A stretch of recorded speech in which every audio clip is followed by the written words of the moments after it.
Some of you may recognize our former roles, Dr. Clare Kambamettu, who is a clinical psychologist. Good morning, Clare. And also we have Damien McCarthy, who is the CEO and founder of the HRBuddy, which is a HR consultancy firm based out of Clare. But we'll kick off first and we'll introduce Mr. John Drummy, who many of you would know from many, many things in the past. But John is the General Manager of the Kerry Mental Health Association. So John, over to you. Yeah, thank you very much, Ken, and good morning, everybody. Delighted to be here this morning, and it's great to be able to see that we're getting back to work and going back to work. Some of us were working all along in an attic, in a confined space. Some people weren't working at all. So I know there's a lot of trepidation and nervousness that we're all experiencing from an employer and employee perspective. And in Kerry Mental Health Association, our aim is to promote mental well-being to people and to help people who might have mental health challenges. And returning to work might present mental health challenges to many people. And in our recent fundraiser, Tie Day Friday, which had huge support from businesses and schools around the county, it was something that did crop up. People were very nervous about going back to work. We saw it when schools were going back, there was nervousness about that as well. So I just thought it might be a good opportunity for us to sponsor and facilitate this event through my contact with the Chamber as a former president and a good friend of Ken's. And of course with Clare, who's a very good friend of mine through my involvement with the Rose of Tralee, and a clinical psychologist. And I thought, who better to help us all with words of wisdom than Clare. So with that, I'll give you some information about Kerry Mental Health Association at the end, but I think the most important thing is to face the matters that are approaching us as we reopen. And Damien will also answer questions in relation to the HR side of it. There might be some questions that you as an employer or you as an employee just might need a little bit of guidance on as well, because we're coming into a new space. Thank you very much, John. Okay, without further ado, Clare, it's over to you. Thanks very much. I'm so glad to be with you this morning. This is the closest I've been able to get to County Kerry for well over a year now. So I'm getting a bit of a Kerry fix and hoping to get down myself very soon. But just really pleased, I suppose, to be able to talk a little bit about our mental health in this time. For many of us, the easing of lockdown restrictions is bringing a lot of excitement and anticipation as we're looking forward to opportunities to get back into our workplaces or see friends or get out into the golf course or play sports, seeing people and family in person, and generally getting back to some sort of social life again. I think everybody is feeling a little bit more optimistic and hopefully positive about the future as we're reuniting again and re-engaging with life as we knew it, a little bit of it anyway, pre-March 2020. However, there is, as John has mentioned, a much trickier side to these changes too. And so over the next few minutes, I'm going to run through the challenges that you might expect yourself to feel or to face, and that you might expect your employees to face in the coming weeks, for those of you who are employers. And also generally, I suppose, just to build our understanding of what we're facing in society as a whole. I'll also talk a little bit about what you can do to help yourself, and also how to introduce some very simple well-being practices into your workplace.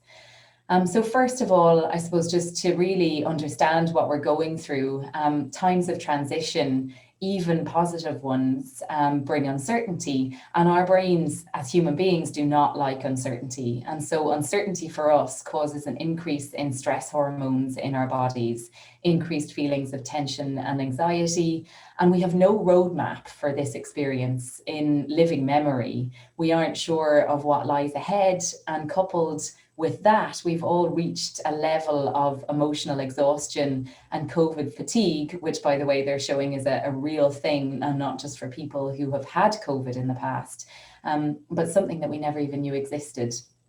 And so I think the most important thing, if there's one take-home message from this talk today, is just to really know that you and others around you, your employees, your boss, your family, people you might meet in the supermarket, are going through a difficult time, regardless of what our situation is or has been.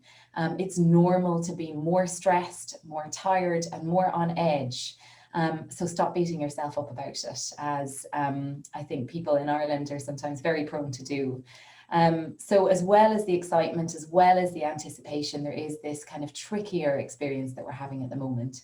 And that's for a number of different reasons. There's a lot of fear. There's fear still about the virus as we watch how it's unfolding in other parts of the world. There's fear about vaccinations, perhaps for some people, or not being able to get them. There's a lot of fear for small businesses, especially in hospitality, about how they're going to survive financially. There's fears of what will happen if there's another lockdown, which hopefully there won't be. There's anxiety around how to manage those tricky HR issues, which it'll be great to hear from Damien about in a little bit.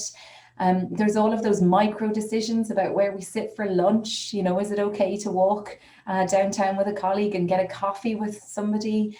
What happens when somebody forgets and tries to shake our hand or comes a bit too close to us?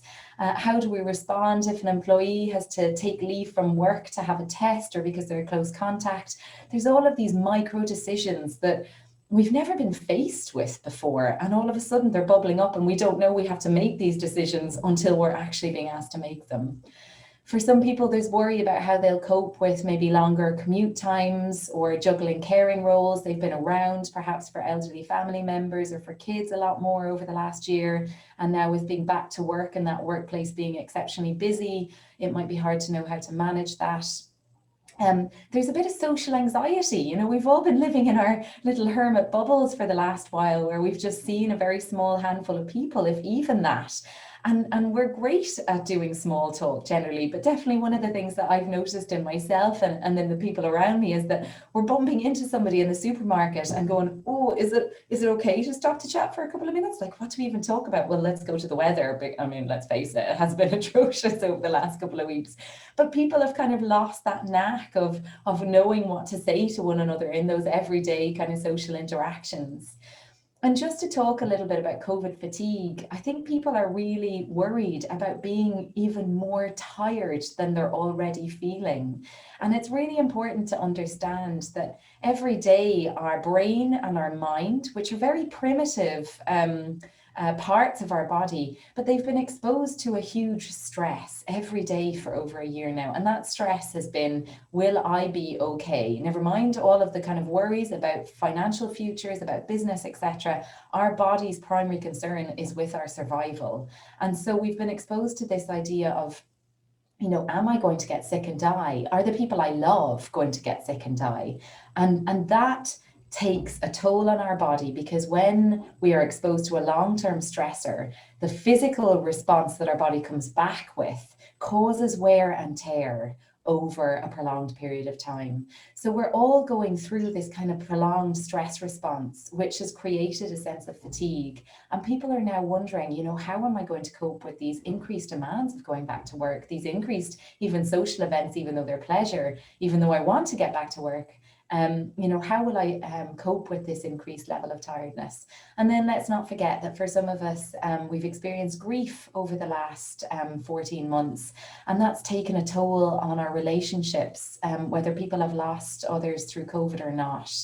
And so just as it took us some time to find out how to cope during lockdown, we should also expect that it's going to take time to find our way back and to reconnect with life.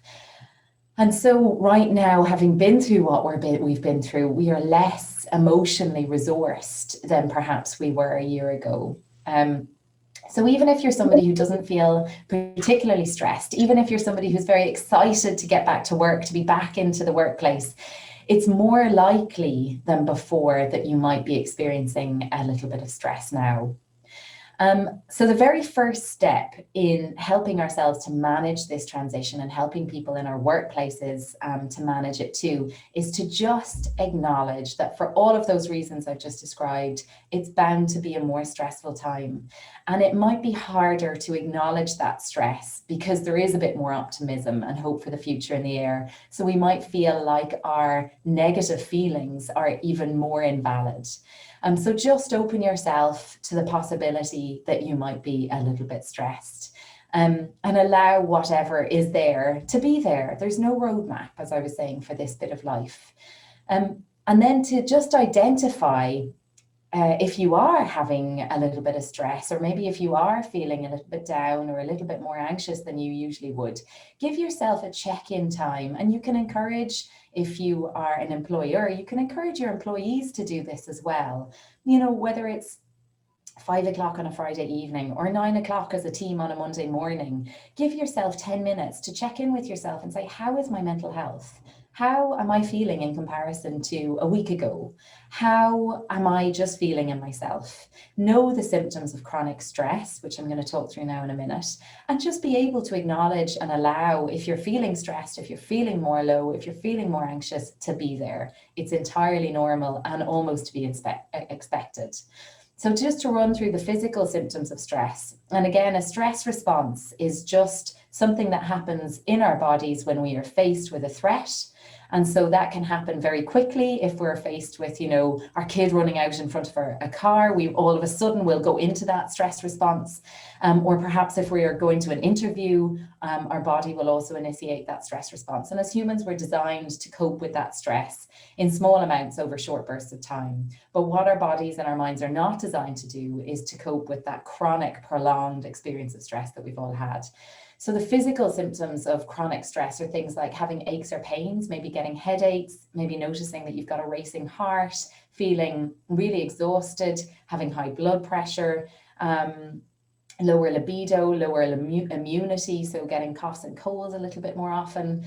The emotional signals of stress are anxiety, depression, maybe having panic attacks, that kind of stuff. And then you might notice behaviors as well. So an increase in addictive behaviors, things like gambling, drinking, using drugs, overeating, compulsive shopping, compulsive sexual behaviors, perhaps smoking more, that kind of stuff. And so they're the symptoms, the kind of very common symptoms of chronic stress. So if you're noticing that in yourself or in your team, what can you do about it? So the first thing is to create your own unique stress management plan, and everybody is going to be different. What works for one person is not going to work for somebody else.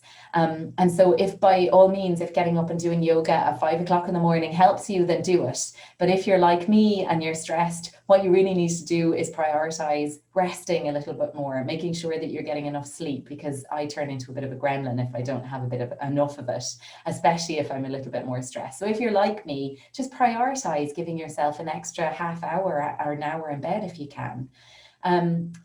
So doing the things that allow you to relax might look different to somebody else, and be aware that we're in a culture at the moment that's very widespread throughout our world of overworking. And sometimes it might feel like actually what we should be doing to manage our stress is getting up, doing yoga, going for a run, going for a walk, you know, taking that time to cook a healthy meal. But do what helps you. Don't look at social media and learn about what helps other people. Do what helps you.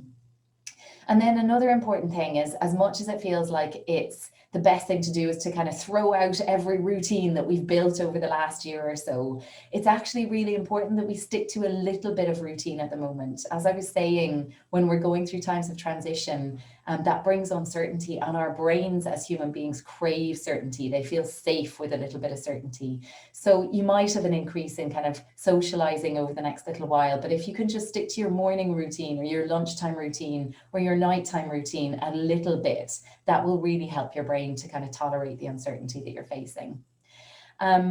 So in psychology, I suppose there's a couple of different techniques or different ways of thinking about techniques to help yourself when you're stressed. The first is what are called sticking plaster techniques. So these are the things that you can kind of do quick fire in the moment when you notice that maybe you're feeling a bit more stressed. Maybe an employee has just rang in and said that they can't come in, and you're running a busy business and really need them, and your stress levels go up because you're going, how am I going to cope with this day?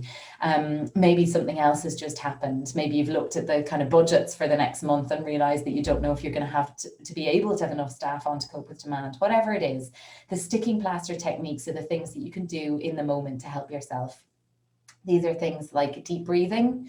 The one that I like the most is just breathing in, doing 10 deep breaths, for breathing in for 5 seconds, holding it for 6 seconds, and releasing it for 7 seconds. That allows the stress hormones, cortisol and adrenaline in our body to just reduce a little bit. Think about the low-hanging fruit, the things in your life that you can actually do in that day to just change things, whether it's about making sure you have a healthy lunch or doing a little bit of exercise, getting out for a bit of a walk, making sure you're drinking enough water and trying to go to bed maybe a little bit earlier that night. Splashing cold water on your face or your wrist, again, calms your central nervous system down instantly, and so can just help you to feel a little bit calmer. There's a technique called the 5-4-3-2-1, which I really like. So that's where you're looking around you, just taking 30 seconds to look around you and note 5 things you can see, 4 things you can, 5 things you can hear, 4 things you can see, 3 things that you can reach out and touch, 2 things you can smell, and 1 thing that you can taste. Use distraction, try and distract yourself from maybe the stress that's in your mind, or radical acceptance. This is one that I personally find really helpful. So that's that serenity prayer that you may have heard of.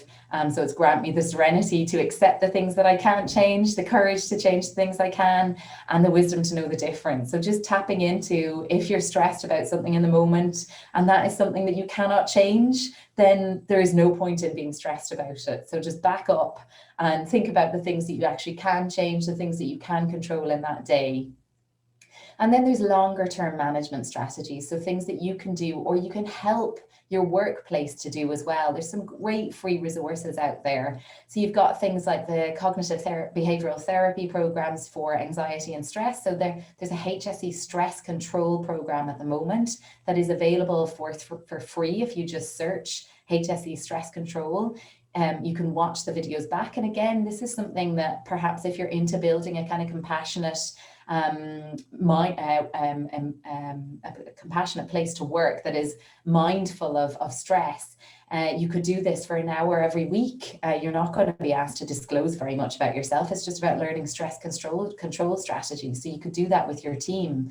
There's also a free mindfulness-based stress reduction program available on Palouse Mindfulness. So that's PALOUSE. And these mindfulness programs actually cost between 500 and 600 euros most of the time. So it's a great free resource. Again, something that you could do within your team once a week for an hour to just go through the videos that are there and then encourage people to practice in their own time. So there is plenty of free resources that you can access to bring into your workplace. But I think by and large, the most important thing that you can do in your workplaces is to really promote a culture, an open culture that acknowledges and normalizes the trickiness of this current time. And to just kind of build a bit of compassion into our days, to check in with each other if you have that emotional space, to ask each other how you're getting on. We have a really nice practice that I'm very proud of in our office space here, which is just to have a gratitude and appreciation tree scribbled up on the whiteboard where people can draw a little leaf at the end of the day and say something that they're grateful for about their workplace or about the people that they work with or perhaps the work they do, or they can share a challenge that they've overcome or an achievement that they've made. And if you're an employer, just really remember the importance of leading by example. Like we're all the time watching for, our parents when we're small kids, and then people in positions of power in society. And so you hold a great deal of power over the people that you work with to show them that actually it's okay to acknowledge that things are a bit stressful at the moment. You can be kind as well as kind of firm in how you direct people. And so just sharing that it's all right to have a good work-life balance, I think is really important. And then just finally, to reduce your expectations on yourself and on the people you work with at the moment. When we are stressed and when we are learning something new as well, that takes up a lot of brain space. So learning how to overcome all of these different COVID protocols that we have to overcome, whether it's, getting used to talking to people with a mask on, getting used to keeping your distance from people, we're all learning an awful lot about society and about how it all works. These rules are all new, and that is going to take up some of our brain space. So we have less capacity to function in the way we were functioning pre-pandemic. If you're expecting yourself or your employees to do the same amount of work that you were doing beforehand, and of course you're going to expect that, and it's exceptionally busy for businesses that are reopening at the moment, but that's an unrealistic expectation because our brains just don't have capacity for it. So just allow for that ease yourselves into the transition rather than starting with kind of full steam ahead. Allow yourselves where possible and others to return at kind of half steam or 3/4 steam and build up over the next couple of weeks. And I promise you, if you support people to do that, in a couple of weeks' time, you're going to be dealing with less stress and less burnout rather than more, because you're trying to kind of dive deep into it at the moment. And then everybody's kind of collapsing under the weight of it in a few weeks' time. And just remember, very, very final note, I know I'm running over time, but a problem shared is a problem halved. Find people that you trust, that you can talk to about what's going on. For other employers, if you're an employer, other employees, just share what it is that's on your mind. That's one of the best coping strategies for stress that we all have. All right, thanks so much. Yeah, I look forward to questions you might have in a little while. Thank you very much for that, Claire. I think there was no problem at all letting you run over time, because that was incredibly interesting. And you know what, I've got a few takeaways myself from that. But I like the piece about the supporting people, and I think it's a very good segue now to introduce our second panelist, Damien McCarthy from the HRBuddy. Good morning, everyone. Thanks, Ken, and thanks to Ken and John for facilitating this morning. It's a very worthwhile event, and I hope that I'm able to offer advice and guidance that you need for getting back to work and reopening your businesses. And well done to Clare, great advice there. And I will touch on some points that Clare has made this morning throughout my presentation as well. So hopefully everyone can see my screen there now. Is that okay? Okay, so I suppose very much what I'm going to focus on is employers and employees working together, because that is the key to a successful reopening of businesses and people getting back into the workplace. I suppose from an employment law point of view, if you look at health and safety and the Welfare at Work Act, both the employer and the employee have responsibilities under that law. If you look at the work safety protocol, you'll see littered throughout guidance to both the employer and the employee. And it states that the safety within the business and reopening business safely is achieved through both the employers and the employees working together. And that is very, very important. The first point I'd make there, I suppose, we're reopening businesses, but the threat of COVID-19 is still there. So employers still have to think about, their older workers or employees that may have the presence of an underlying medical condition and so on. From a GDPR point of view, it's an important point. That should be on a needs to know basis, and employers need to be careful about that as well. People's personal medical data, can't be just thrown out there for everyone to know about, and employers need to be careful about that. The third point there is just on changing terms and conditions. A lot of businesses have had to change the way they operate, the way they do things. They've had to pivot. There's different working environments, different practices now, and so on. What's important in returning employees to the workplace is to remember to review your contracts of employment, because if there is changing terms and conditions, you do have to look after the employment law side of things. And also, of course, that can have a big impact on the employees. So that must be dealt with sensitively, obviously, and good management is needed. But also with regards to the employment contract, if a condition such as working time and pay is being changed, you do have to look at employment law, look at the employment contract, and that has to be agreed in writing between the employer and the employee. The last point on this slide, I suppose, is very important for employees who are still on temporary layoff. If they're not invited back to work before the 30th of June this year, they may be entitled to apply to their employer for redundancy. So there was a hold put on redundancy legislation throughout COVID-19, which made sense, but that is due to end on the 30th of June. With regards to the work safety protocol, it's a very important document. It does make sense. There's a responsibility upon all employers to uphold what the guidance is in the work safety protocol. But the focus, I suppose, on how you can make this work and how we can all make this work together is that both employers and employees need good communication, understanding, empathy, and sympathy towards one another, because as Clare was making the point, everyone has gone through their own difficulties over the past 14, 15, 16 months, or whatever the case may be. We've all had COVID-19 impact on us in different ways. And we need to, I suppose, give each other a break, understand one another, give a lead in time for employees returning to businesses, understand their different backgrounds and their different circumstances, and work together and make sure that, I suppose, from a business owner's point of view, that good induction is done for employees returning, that they're aware of the work safety protocol, that the return to work forms are issued 3 days in advance of their return to work. All these things are very, very important. It can't be presumed that they're just going to return and pick up from where they left off. The protocol is available on gov.ie and the Health and Safety Authority website. And I would stress to all employers in particular as well, make sure that you're adhering to the up-to-date protocol. It was updated last Friday, so just to make sure that everything is up to date as well. With regards to well-being of workers, I suppose there are a number of things to think about, and Clare touched on a number of things there as well when she was speaking. I suppose definitely to touch on the point of people who haven't been in the workplace for a number of months now. They've been at home under restrictions. They may have been spending a lot of time with their kids and their families and so on. It can't be expected that they're just going to return, to a very busy work environment, and just hammer on with things. And there's no doubt, and hopefully it is the case, that businesses will be busy when they reopen.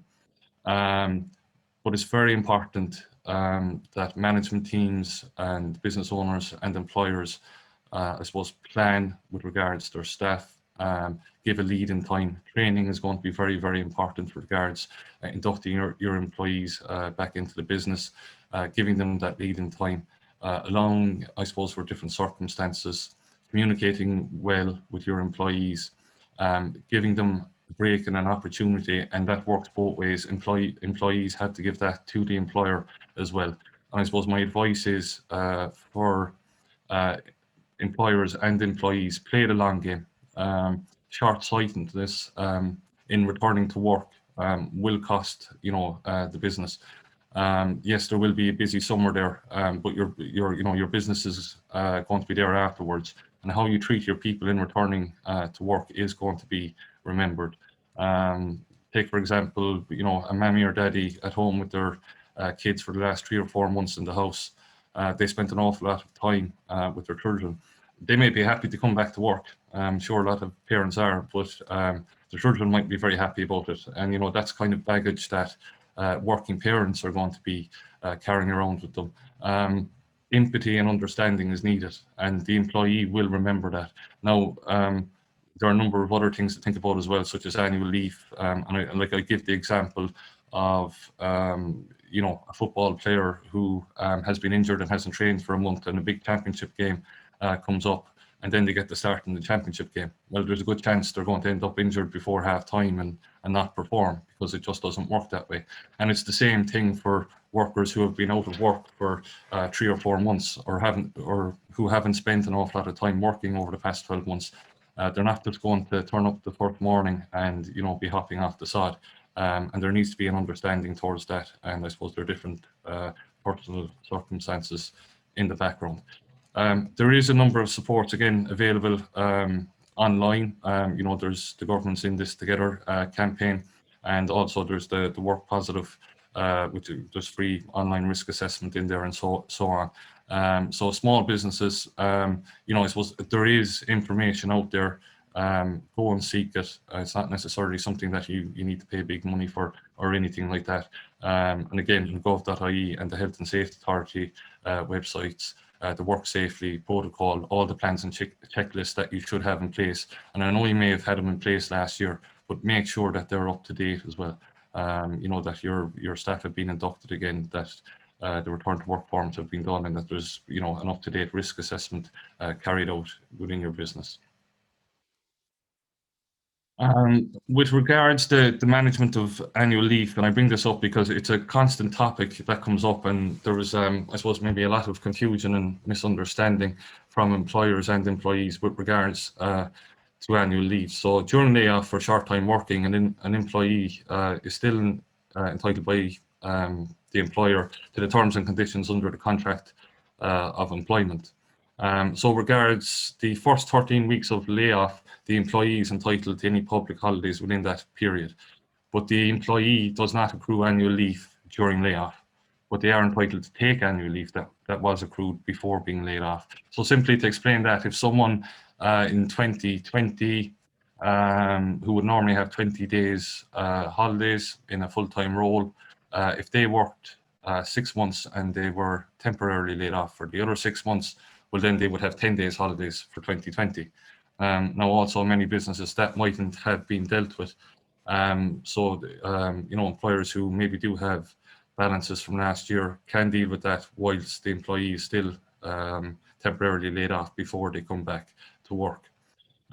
It is for the employer to decide when annual leave may be taken, but it's subject to a number of conditions. The employer must take into account family responsibilities, opportunities for rest and recreation that are available to the employee, and to consult with the employee at least 1 month before the leave is taken.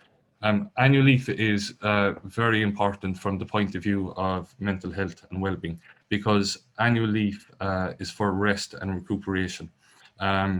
If someone works Monday to Friday, and normally they're off on Saturday and Sunday, the Saturday and Sunday are just as important as the Monday to Friday, because the Saturday and Sunday are the days of rest, and I suppose that dictates what their health and well-being and what their performance will be like the next Monday to Friday when they return to work.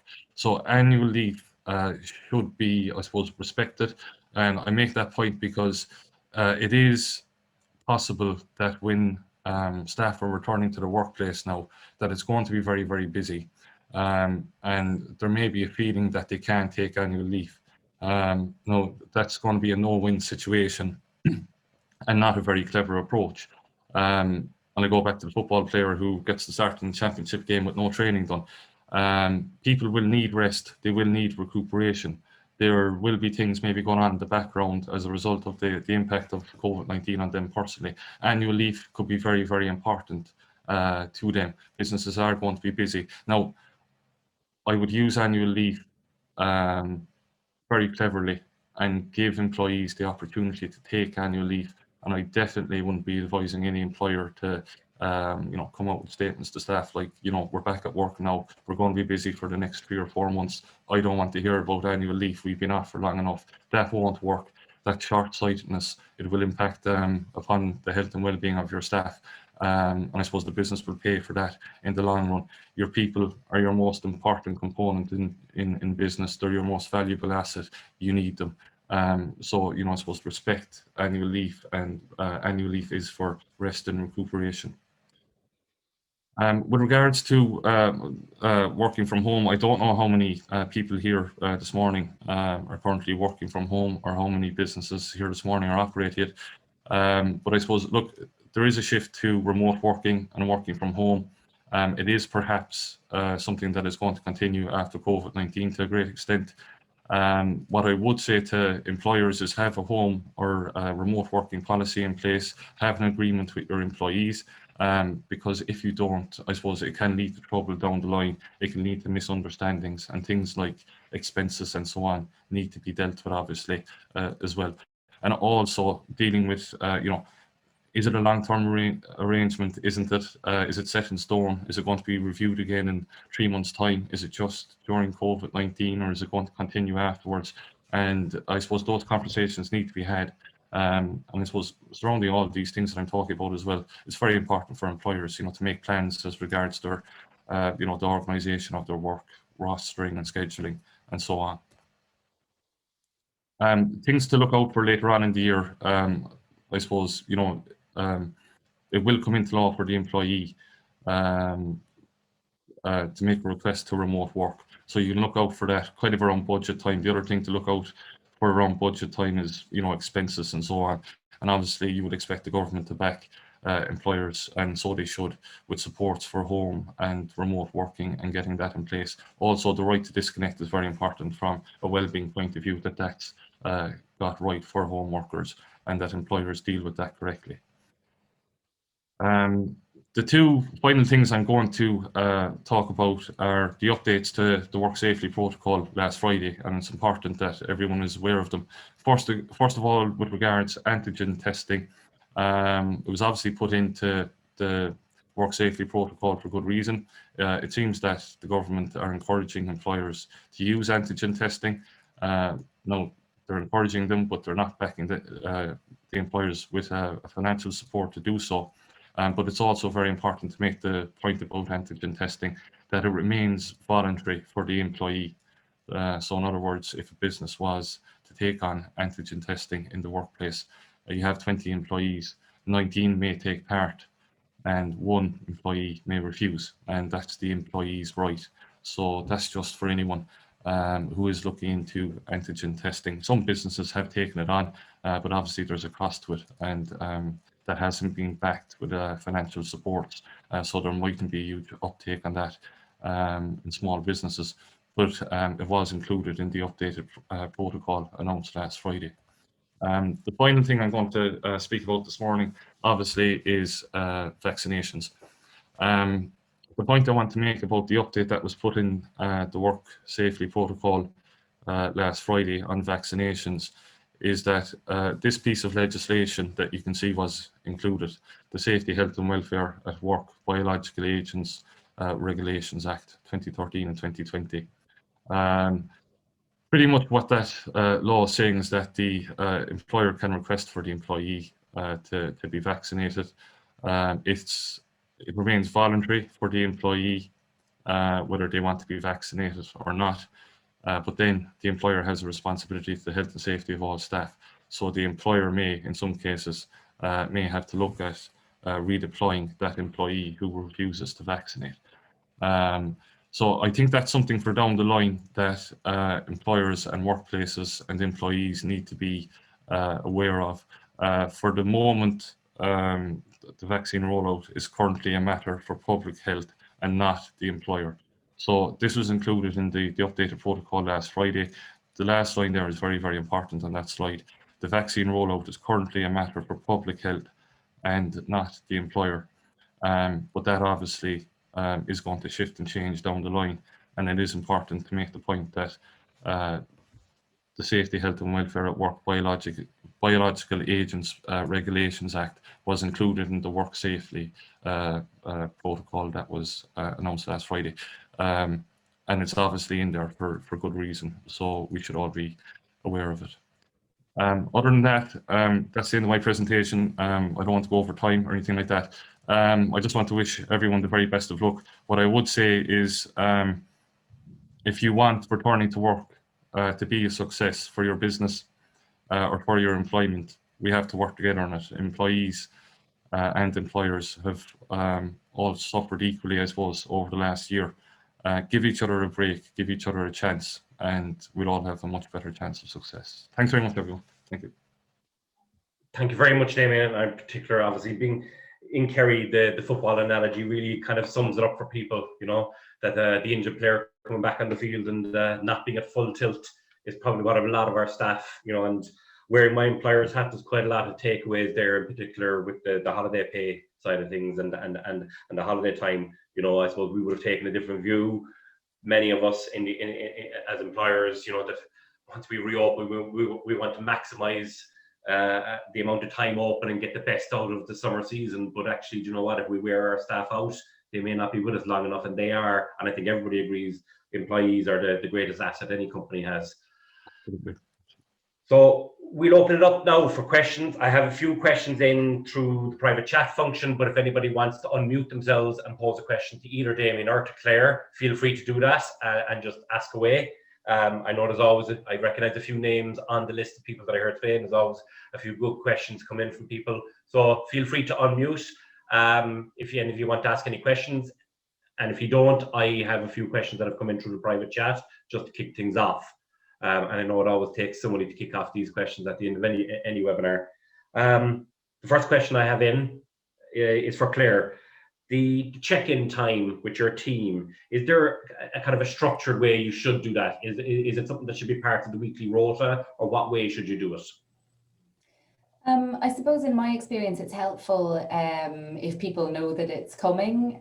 You can do it formally or informally. I suppose I probably do it both in my workplace. So we have a team meeting every couple of weeks, and at that we have a specific slot that's on our agenda for people to just check in and share if they want to share about whether they're feeling stressed or burnt out, or if there is something that is particularly stressful happening for them at work, so that we can kind of consciously as a team, and it's a small team, there's just a few of us, but just be aware that that person is kind of going through that.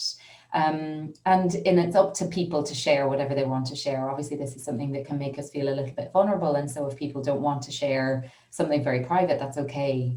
So that's how we would do it formally, is actually to have it on the agenda. And then informally, it's really just about, saying, how are you today? If you have a few minutes, if there's a quiet couple of minutes in the middle of the day, just checking in and giving somebody the opportunity to talk if they wish. I suppose that's something that I'm trying to do a little bit more in my own life, just with friends and family as well, because I'm just aware that it's a difficult time. Okay. But you're giving people, I suppose the important thing is to give people the freedom to answer if they want to answer or not, that there's no kind of forced expectation that you must share your stress with us, because that can obviously create stress for people if they feel like it's something they have to do. Brilliant. I have a second one in here. It's actually for yourself, Damien, and it's in relation to the return to office. Obviously, a lot of employers are looking at a planned approach now. Indications are to be sometime around September. And the current health advice is that, work from home where possible at the moment, and that hasn't changed. But obviously, employers need to plan ahead. Is there any kind of steps that employers should be taking at this point in time in preparation for next September? Yeah, well, I suppose, first of all, Ken, the advice at the moment is to continue working from home, obviously from a public health point of view, if possible. What will coincide with kind of the September period is a change in the law that will allow the employee to request home working. So it's very important that employers are aware of that as well, that those requests may start coming. Now, I would say that things are very much up in the air with regards exactly what that legislation is going to look like, and that's usually the way things work out. We find out exactly what's entailed in the legislation, just as it's coming in. But definitely be aware of that. It's very important I think it's very important for any business to make 12-month, 3-year and 5-year plans. And what any business should do now is make their 12-month plans, and they need to allow for the possibility that they will be operating home and remote working. They need to look at it from several points of view. I suppose their business and what works for them. And they also need to look at it from the point of view of their employees and what's going to work for them, the roles and so on. And I would be hugely in favor of employers keeping flexibility for their staff, because every individual is going to be different. Someone may love home working, someone else may love getting into town every day. Some people like commuting to work because they get to listen to the radio and they get a break from, I don't know, kids or whatever. So everyone is different, and I suppose the employer should respect that. What I would say to do is plan, and if you're not setting something in concrete, have flexible policies in place with regards home or remote working with your staff. Have a quarterly review on it, and then decide on the next quarter on what works best for the business and what works best for your staff. But setting things in concrete, setting things in stone, you may end up paying for that. So keep a bit of flexibility, and we need patience as well. There's a lot of change happening, so we can't tie everyone to everything all of a sudden. People have to allow for flexibility both on the employer and the employee side. We've opened the floodgates now on questions, so we're going to go with one-liner answers if we can on these. This first one actually is for Damien. Can you clarify on the redundancy issue? If staff are not invited back to work before the 30th of June, what if the restrictions, the government guidelines, do not allow a business to open by that date? So if a business isn't allowed, yeah, well, I can't clarify that until it's clarified by government, because that hasn't been clarified. We would hope that we would hope that they would all be open by the 30th of June, but that actually hasn't been clarified. Perfect. Another quick one for you, Damien. The employers should read the work safety protocol. Do you encourage employees should employees be encouraged to read it also? Absolutely, 100%, absolutely, and they should be inducted back into work, and they should be aware of everything that's in the protocol. I have a question in now for Clare. Employees will have conversations amongst themselves. There may be gossip regarding who has or hasn't had the vaccine. Aside from the HR issues, can you advise how an employer should manage that situation? I think when people are coming back into work, just having an open conversation with them about, look, this is something that's probably going to come up as an issue. Try and not get too pulled into it, because it can be a divisive issue and we're working together as a team. I think the more you kind of engender an atmosphere where people work as a team and feel like a team, there's less chance of there kind of being that splitting or divisiveness. But I would just name it actually and just say, look, we need to kind of try and keep this out of here, because it's something that's not going to be helpful for us as we're struggling to kind of manage this really busy time. Brilliant. In a related question, Damien, for those members of staff that are going to get their vaccine, how do you handle that time off scenario? Obviously, some people have kind of reactions that they might be ill for a couple of days afterwards. Do they request the time off, having received their appointment, and what happens in relation to it in regards to, is it unpaid leave? Yeah, well, with regard, it depends on the business and what's in the contract of employment. If someone an employee to get the vaccine and then they're off maybe for 1 or 2 days afterwards, that depends on what's in the sick leave policy, and the employer sticks to that. With regards to paid time off, in employment law, the employee isn't entitled to paid time off to receive a vaccination. But again, that's that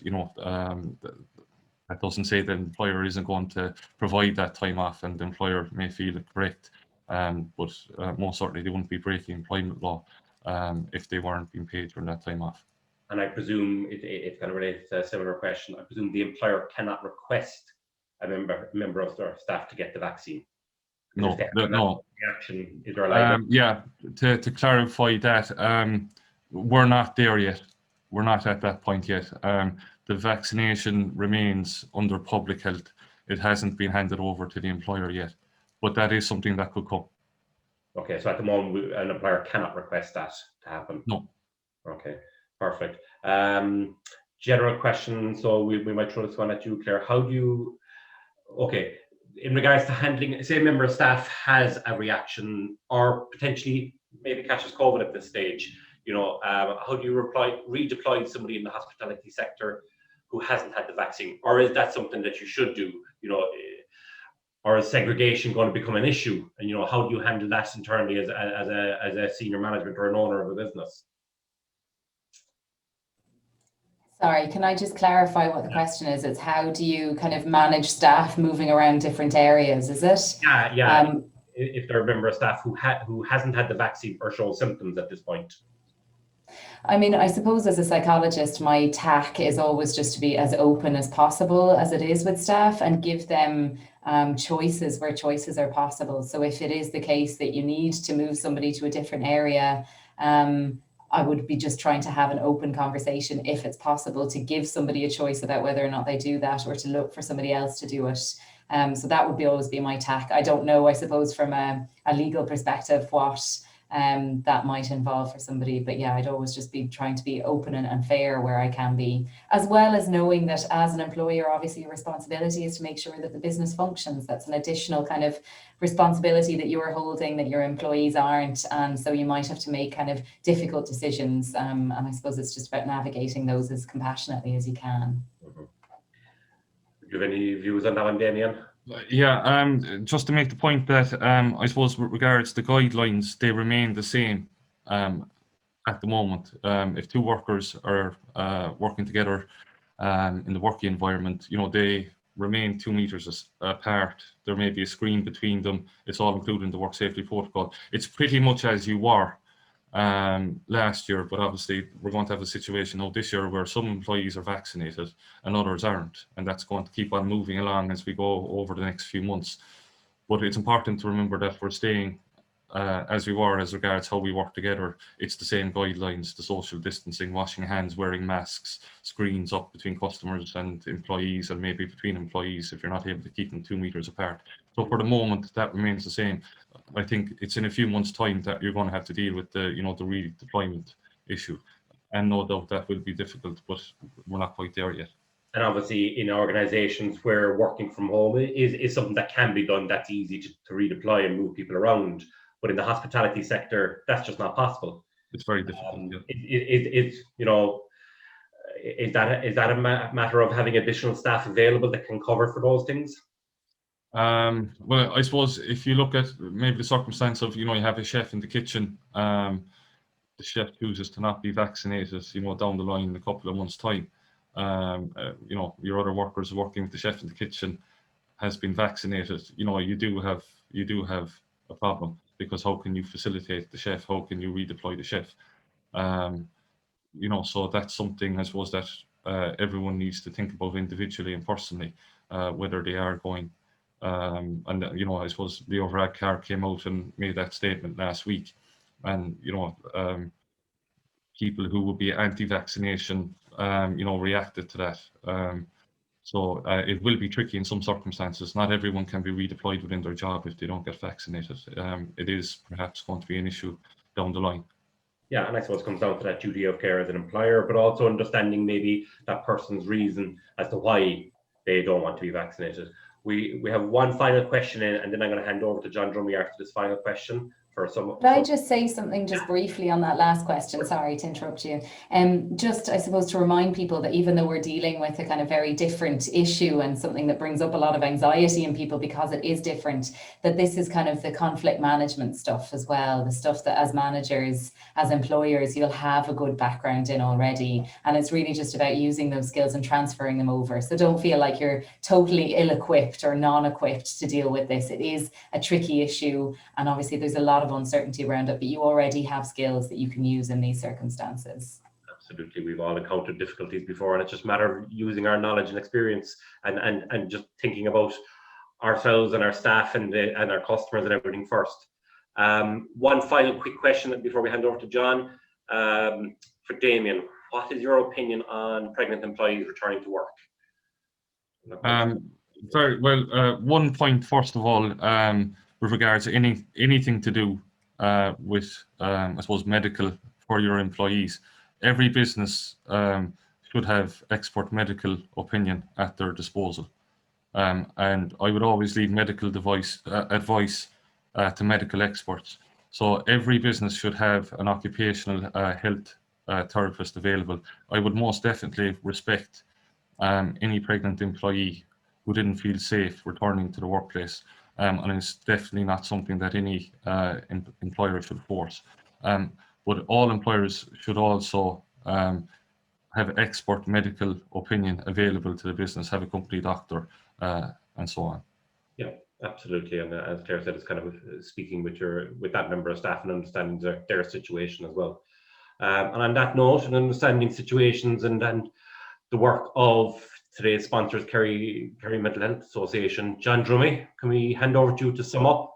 Yeah, it's been very good. Thank you to everybody who, to Clare and to Damien, and thanks to everybody who's been there to listen and to hear. And we will share some of those links, the HSE stress control, the PALIS mindfulness, and the work safety protocol. We will send those out to everybody who's registered on it. We'll break up some of this. I know we said we're recording it. We'll break it up into small sound bites as well. So that will appear on social media over the course of the next week or two, and the full recording will be available as well, which we'll send to you, and you can share it with your colleagues who mightn't have been available due to work or other commitments today. Just in relation to Kerry Mental Health Association, I'm in the role as general manager since last October. I actually started on World Mental Health Day, which is the 10th of October each year, and it's been a very interesting experience and a very interesting ride so far. I was at work for a week, and then level 3 came in where they were advising to work from home. So I've been working from home predominantly. The office is in Killarney. We have 9 branches around the county. You can see there, just very briefly, is what what our ethos is really. It's to provide the information and advice to support people with the mental health challenges, and that's how we do it there. We have branches, as I mentioned, around the county, and they've been very limited and restricted in what they can do for helping people who have mental health challenges. That could be people with mental illness, or just people who are suffering from stress or anxiety, or their family and friends or carers who might be under pressure as well, due to COVID and other extraneous factors. So you can see we're all over the county. Some areas have more volunteers than others. We would have a slightly aging profile, which is fine to a point, but it would have had limitations then in terms of what they could do because of the virus and the interaction with others. As more people are being vaccinated, our branches are getting more active again, which is good. These are the type of things we do, and that our volunteers do. The befriending, the mental health users who are service users who are in the hospital or at home, we work very closely with them. Those day centres there where I'm scrolling just here, they're obviously funded by the HSE, and staff are employed by the HSE, but a lot of the extracurricular activities that people with mental illness or with mental health challenges need, they don't have the money for that. So that's where a lot of our money goes into funding those sort of things. Courses online, courses in the day centres, outings, going shopping for people who just might not want to go outside their door.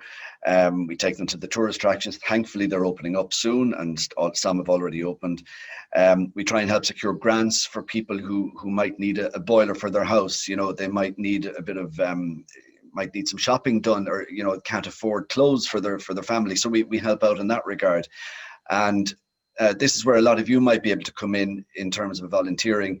If anyone is interested or willing to donate your time or your professional expertise, it could be anything from administrative skills to maybe some legal advice that we might need on certain things, or you could help in that regard.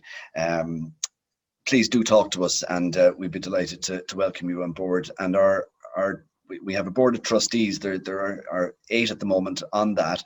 The charities regulator stipulates that we need to refresh that board every so often. So we're very interested in welcoming new directors and new trustees on board. So if it's something that it's only one meeting a month generally, and if you have a passion for mental health, then we'd love to hear from you. But I will, contact me, John at kerrymentalhealth.ie, and I'd be delighted to hear from you. But I think we're just slightly over the time. Ken, thank you so much, Tralee Chamber Alliance and the other chambers in the county. It's, we're all in this together. We're all getting back to work. We're all nervous. We're all excited. We want it to continue. We want to stay open, but we all want to feel good at the same time. And Clare and Damien, thank you very much as well. Thank you very much, and I want to reiterate, thank you, Damien, and thank you, Clare, for your time this morning. And you've been engaged with myself and John over the past number of weeks, given a lot of your time. So we just want to thank you for that. And thank everybody for attending this morning. Fantastic turnout.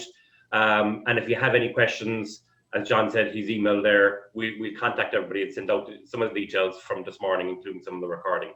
So thank you all, and thanks for attending, and have a great day.